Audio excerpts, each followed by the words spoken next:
फगुआ में काहे लजा गईलू हो, बोला झूठो के काहे शर्मा गईलू हो। ए भौजी बतावा आसो फगुआ में काहे लजा गईलू हो, बोला झूठो के काहे शर्मा गईलू हो। होलियो में ऐसे तू सतावाना, तनिया वाना रंग लगवाला ना, आसो होली में हमके तार पावाना।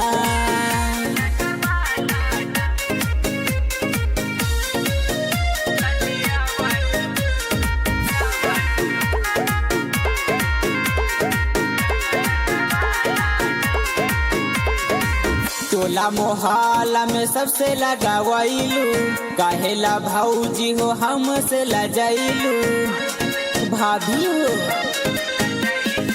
टोला मोहल्ला में सबसे लगावैलू, काहेला भौजी हो हमसे लजैलू। तू ही एगो भौजी गाल फुलावाना, तनिया वाना रंग लगवाला ना, आसो होली में हमके तार पावाना।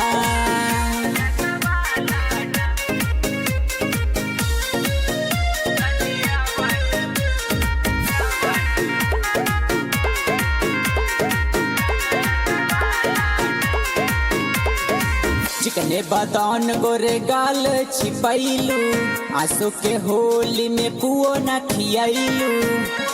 भौजी हो काहे चिकने बदन गोरे गाल छिपैलू, आसो के होली में पुओ न खियाइलू। दीवाना विकास के समझावाना, तनिया वाना रंग लगवाला ना, आसो होली में हमके तार पावाना।